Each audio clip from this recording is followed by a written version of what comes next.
Welcome, everyone, to the Firing the Man podcast. On today's episode, we are joined by John Rossman. John is the author of The Amazon Way, a book series which is based on his experiences servicing as the Director of Enterprise Services while at Amazon.com.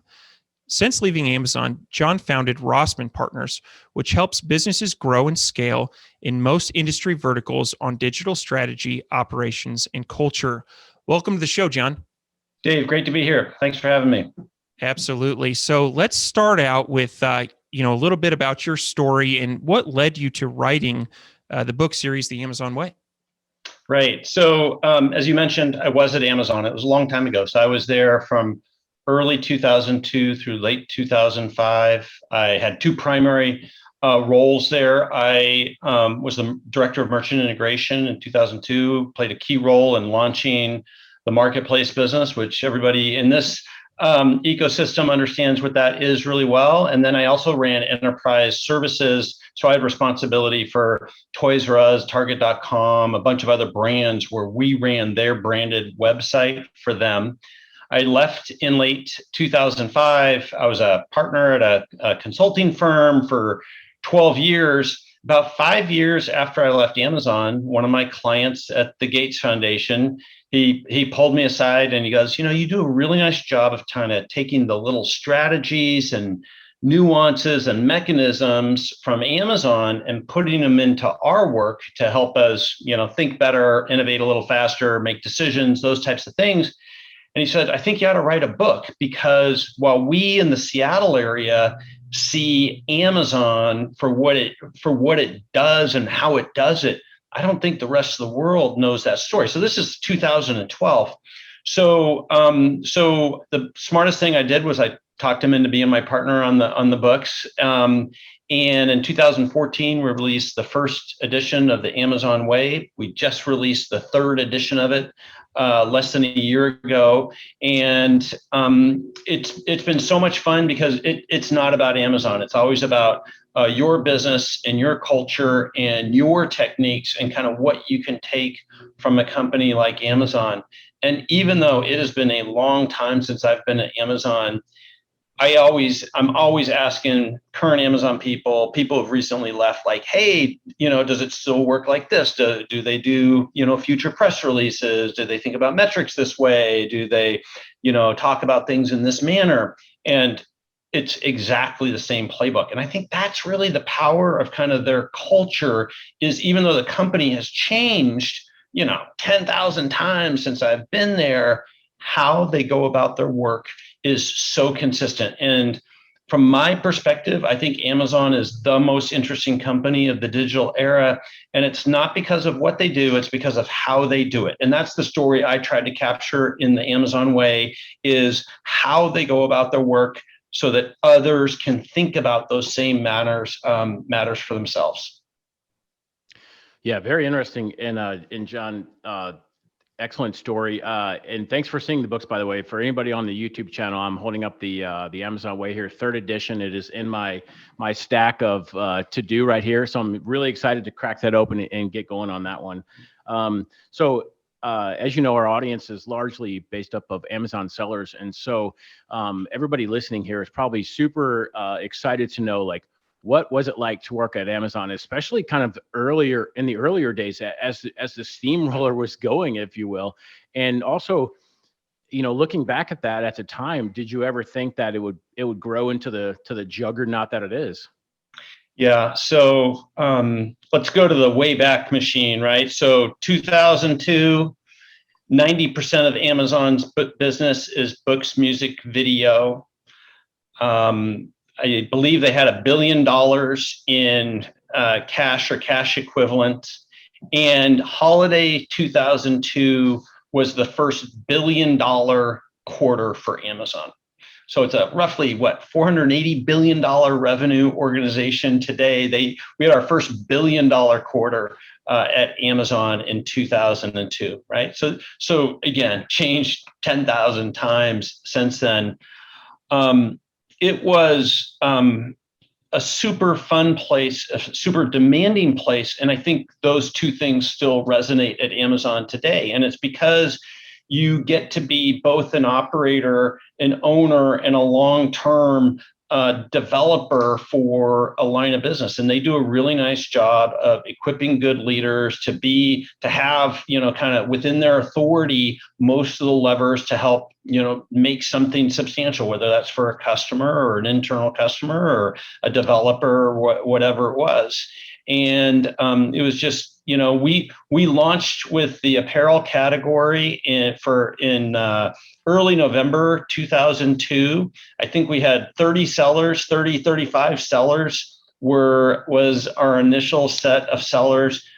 We handheld every single one of those brands kind of through the process, because we were both building the marketplace, all the mechanisms that were needed, as well as then trying to get them integrated in parallel. And it was just a miracle, honestly, that it came off. It took a lot of patience even after that launch, right? So it really wasn't until 6 or 7 years later when customers learned that you could come to Amazon to buy, lots more than just books, music, video. We filled in the selection. We launched 14 more categories, and we added 2 killer complementary programs to it, which was Prime and FBA. I don't need to explain what FBA is to this audience. And it just took the market time to develop. And I think that's part of the story, is understanding when to have patience and kind of when not to have patience. You have to have a certain internal clock or mechanism or rubric for how you evaluate, like how to just when things are a good idea, they just take time to develop. Very nice. And one thing I want to dive into that you mentioned in that response was, and I actually wrote it down here in my paper, you said we worked really hard and we had a lot of fun. And those are 2 concepts that often don't go together. And so let's talk culture here. What did Amazon do well, and where maybe some areas where they fell short?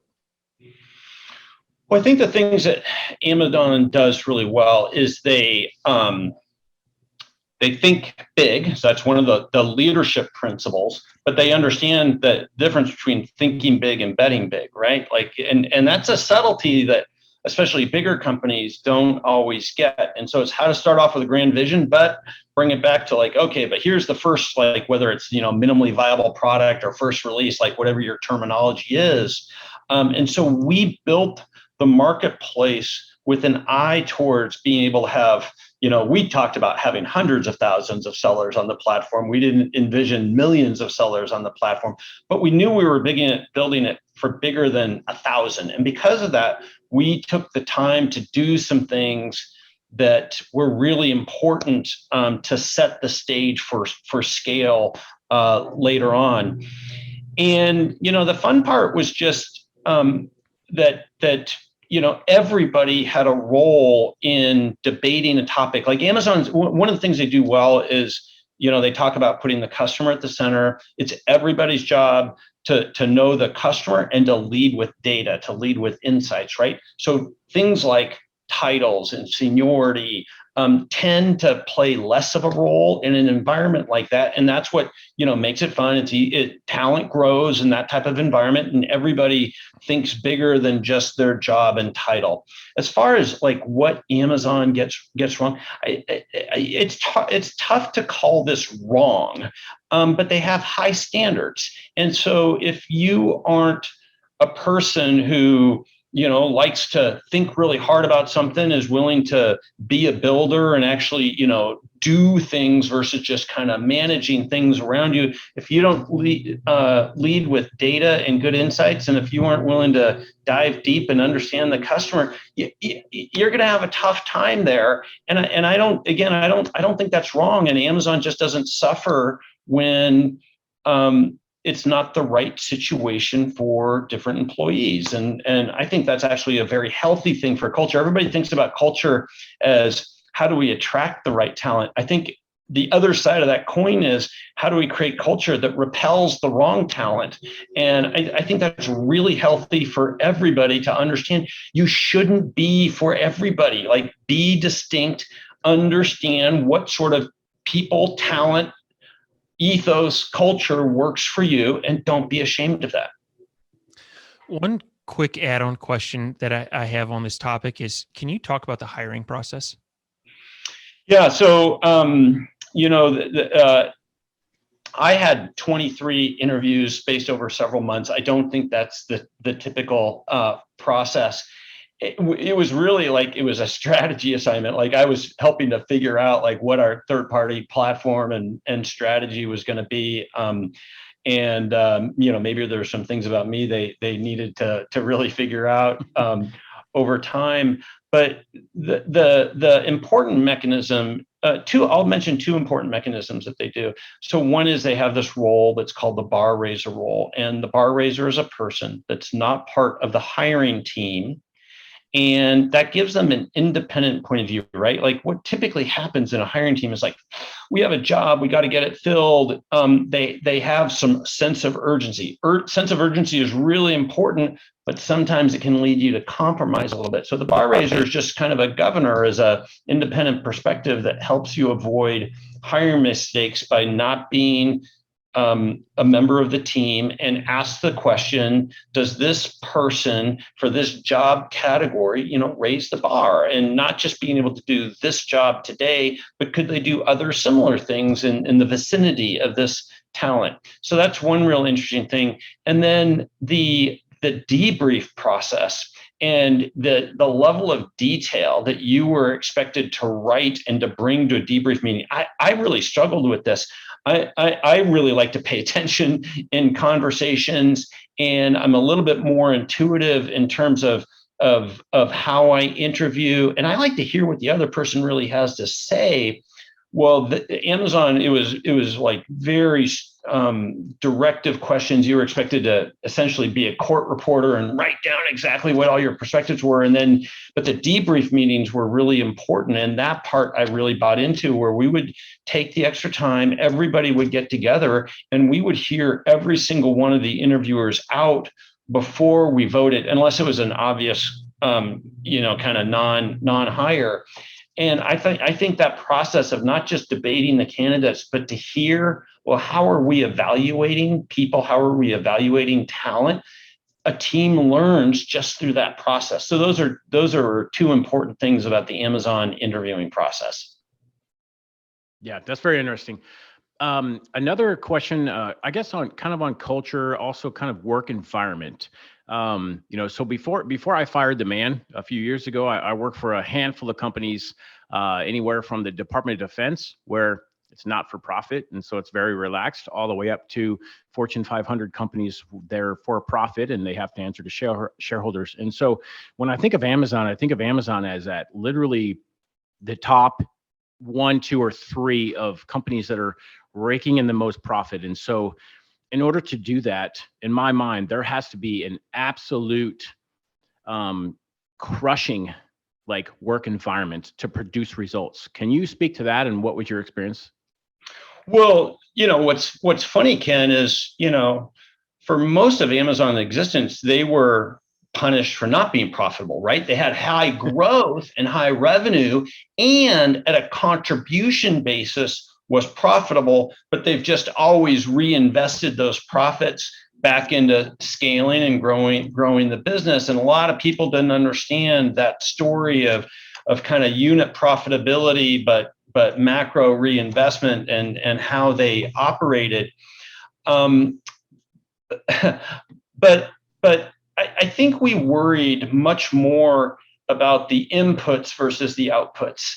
And the 14th leadership principle at Amazon is about delivering results. And it talks about how we focus more on the inputs than the outputs. The outputs are things like the financial results, right?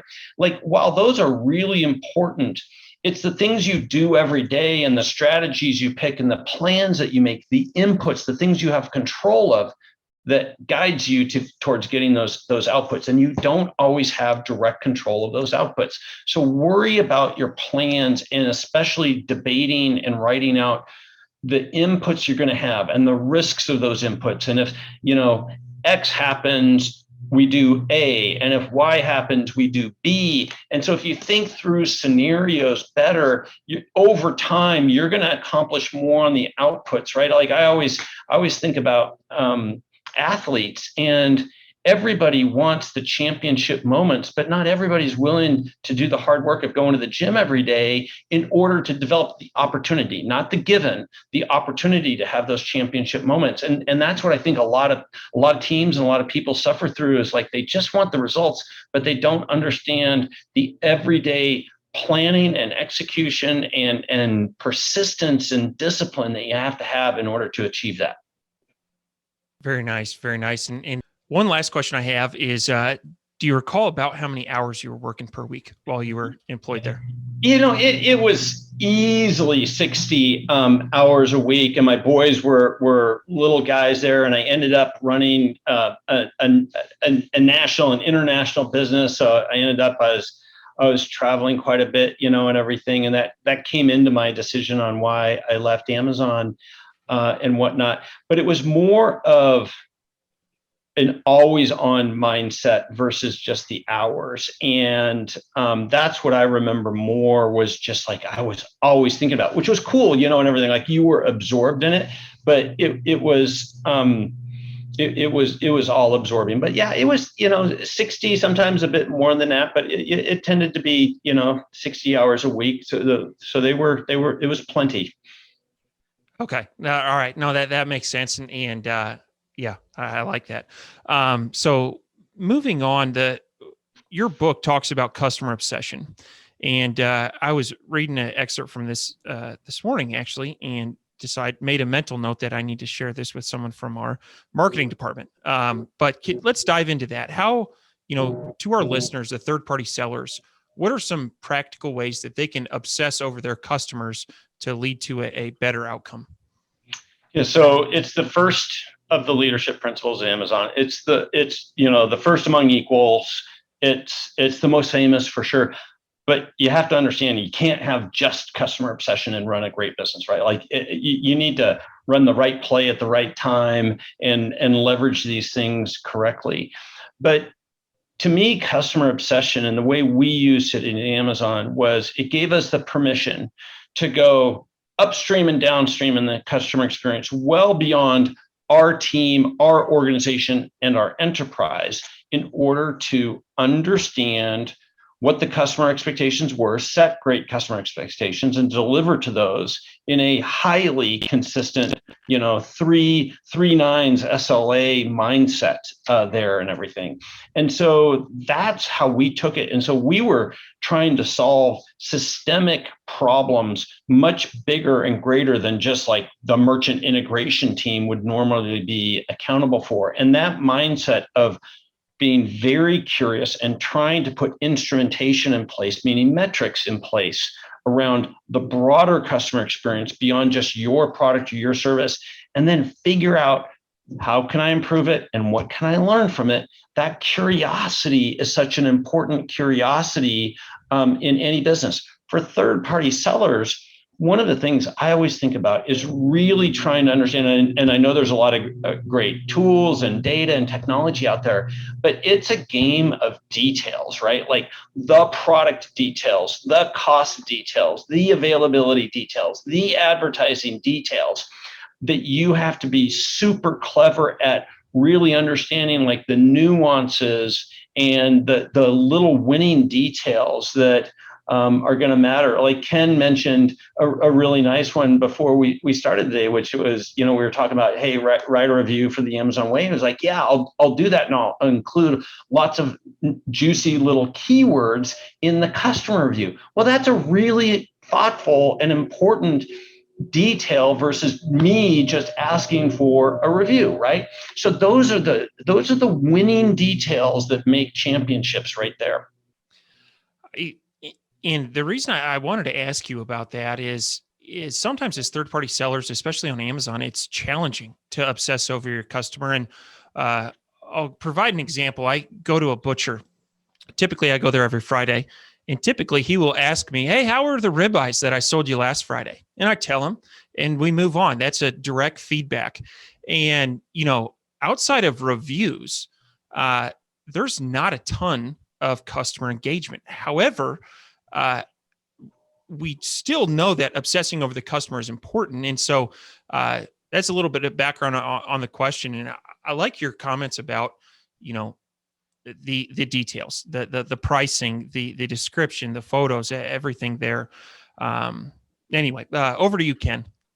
Yeah, sure. So one more kind of follow up on the customer obsession is, and the reason I asked this is because I think Amazon is like market leading in this space, and I think that everybody can learn a lot from them.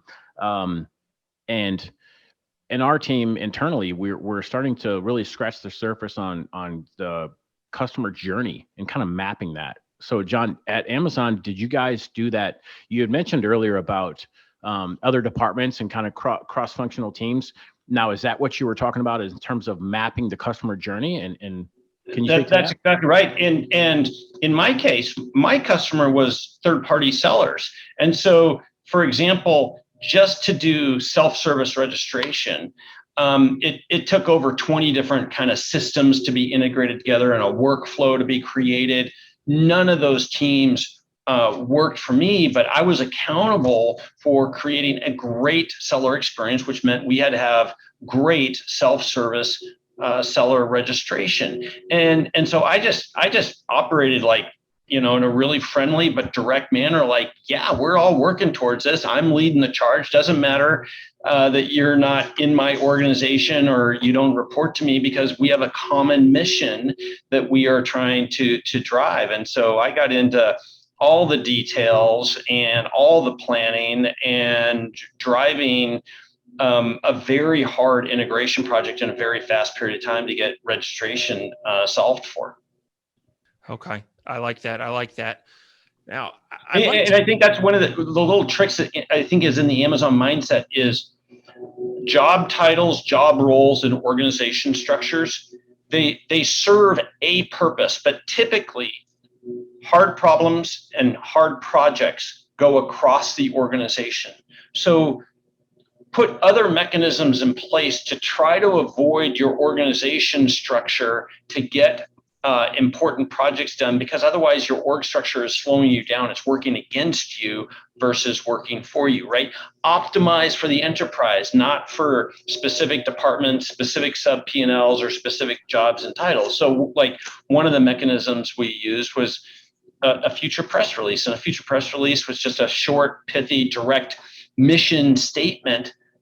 Give that to one person and let everybody know, like, hey, relative to this mission, we all work for this person. And that's just a little tiny kind of mechanism and message that, don't let the organization or titles get in the way of doing the right thing for the enterprise and for the customer of that enterprise.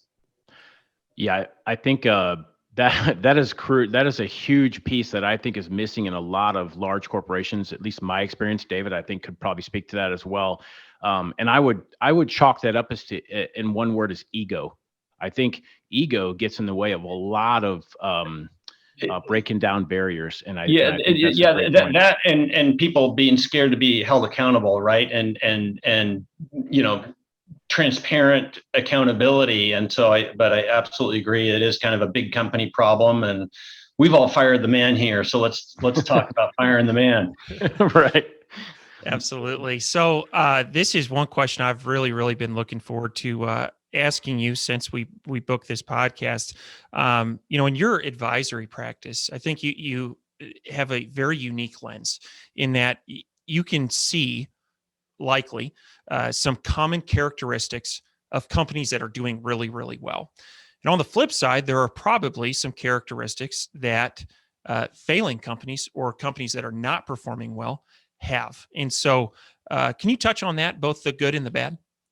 Yeah, in small companies, especially in kind of this marketplace ecosystem space, I think the two things that I look for are is kind of a theory of differentiation. Like what is it going to be that how you compete? What's your theory or what's your strategy for how you're going to be different and compete?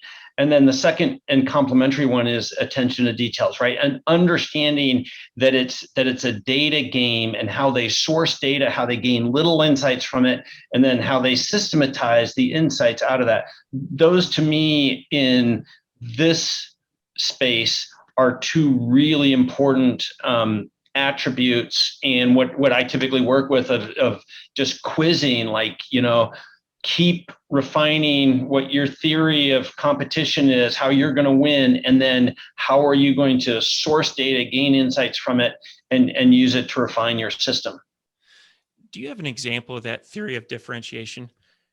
I think it's really just like, is it a category advantage that you're going to have? Is it a sourcing advantage that you're going to have? Is it a features advantage that you're going to have? Is it a cost advantage you're going to have? Like, those are all different ways that you can compete, and you can say that you're going to have them all, and I doubt it. And so it's really like, out of those 4 or 5 attributes on how a brand and a product wins any place, this isn't Amazon specific, which of those are you going to be differentiated on, and how are you going to do that? And then the execution pieces, and how are you going to source data to get to the fine-grained details, which is what this specific ecosystem game is about, in order to differentiate and execute against that. Okay.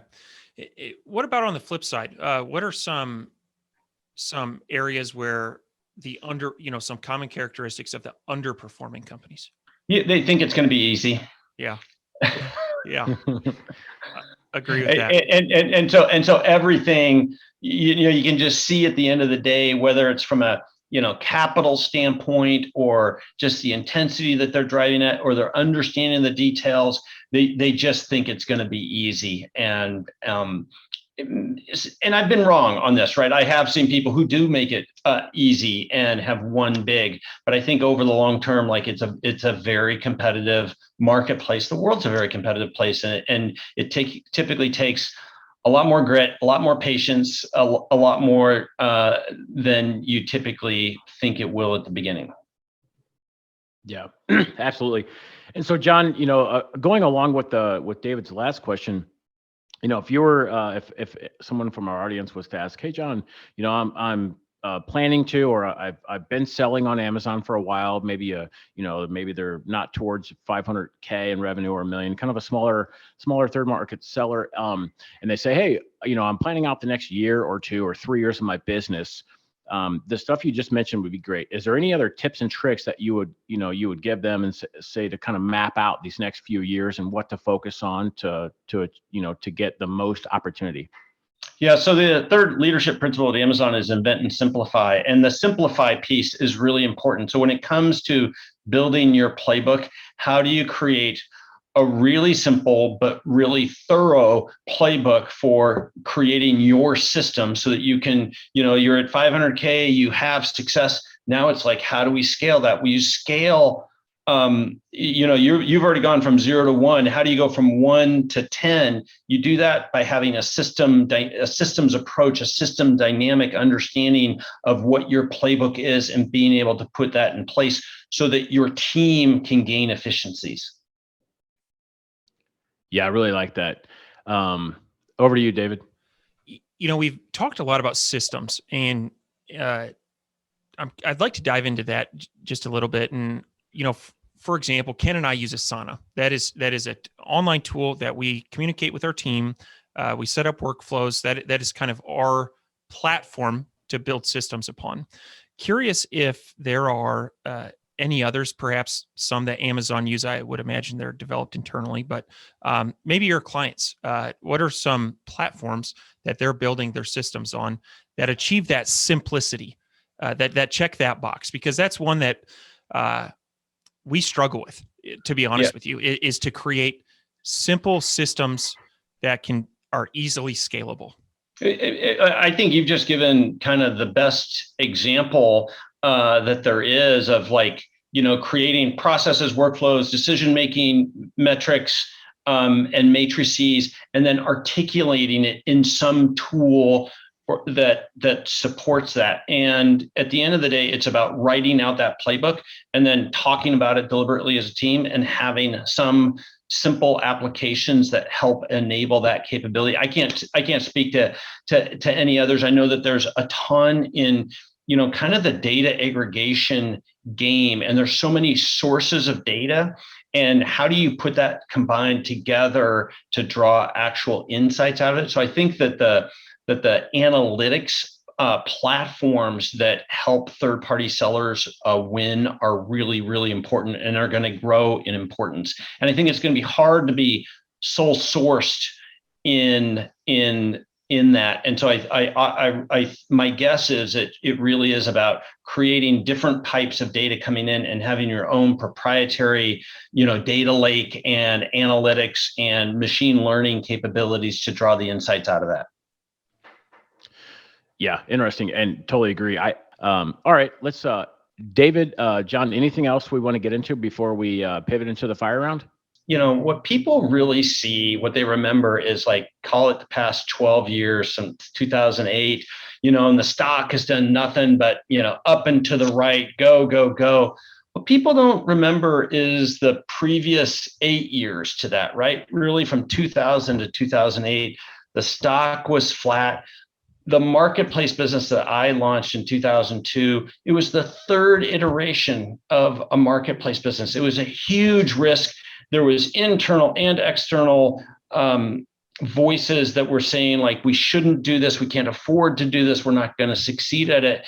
And, one of Bezos' quotes is, be fixed on vision, but flexible on approach. And I think that mindset of understanding, like, try to discern, is the concept bad, and therefore I should switch concepts, or was the concept right, but in some way my execution of it needs refinement? And if you can separate those two concepts of strategy versus execution, and understanding, like, sometimes it takes even the champions multiple tries to get it right, I think that'll help you get through kind of the tough times. And if you can operate the same way with the same leadership principles, mindset, systems, and mechanisms when things aren't going great, then those things are in place when the business really goes off, and that's when it becomes a lot more fun. But operate in the same way, whether it's good times or bad times.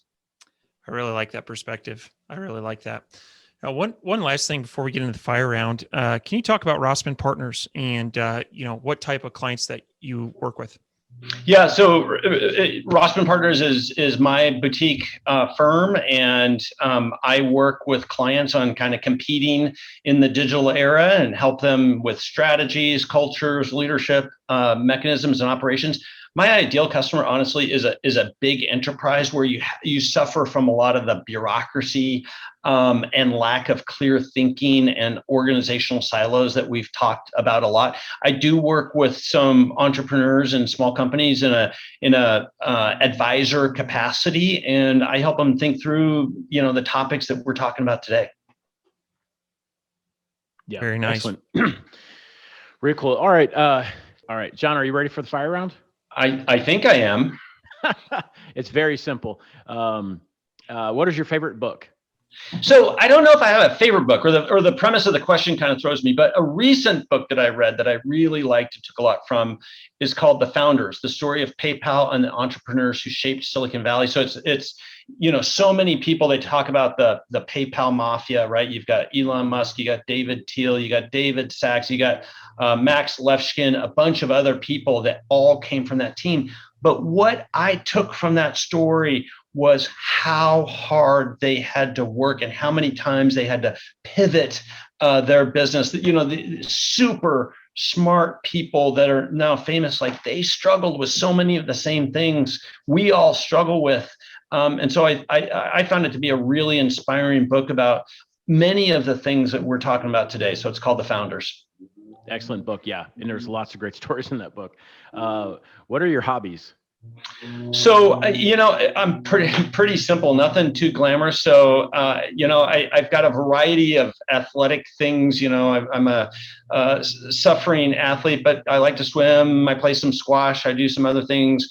Both my boys were athletes through college. And so we spent, a couple of decades of just great family adventure. doing that. And I like reading. Like that's what I do, is just I like exploring business reading and history reading. I listen to a lot of books and podcasts today, and that's a pretty full life for me. Awesome. Very cool. What is the one thing that you do not miss about working for the man? I have completely optimized my life around control and flexibility. And so the thing I don't miss about working for the man is not having control of my schedule. So if I want to take a week off, I can take a week off. It takes some planning. I have to manage all my dependencies and everything, right? There's still demands, but I have a lot more control over my schedule than I ever had when I was working for the man. All right. Yeah, that's one of our top answers. What do you think sets apart successful e-commerce entrepreneurs from those who give up, fail, or never get started? No simple answer to that. We've talked about 10 or 12 things today relative to that, but so oftentimes it's just getting started is, the first step is just the daunting one. And so I know of so many people, whether it's in writing a book or starting a business, who, just don't know how or find it in themselves to take the first step and put a plan together and then just work it every single day. Yeah, excellent. Yeah, I really appreciate you taking the time today to come on the show and share your experience and your knowledge with the audience. Really appreciate it. Well, it was David, great getting to meet both of you, and thank you for having me on. Absolutely. John, if someone wants to connect with you, what is the best way? Well, LinkedIn is the simplest way, John Rossman. I have a newsletter that's free. It's called the Digital Leader Newsletter. You can get it at Substack, or you can just Google the Digital Leader Newsletter. I have a website, rossmanpartners.com, but, LinkedIn, honestly, is probably a little bit easier. Very nice. And to all the listeners, go out. We're going to post a link to this in the show notes, but go out and buy The Amazon Way. And once you read it, leave a keyword loaded review for our friend John. John, really appreciate you being on the Firing the Man podcast, and looking forward to staying in touch. It's always fun to talk to the Amazon marketplace ecosystem. So thanks for having me.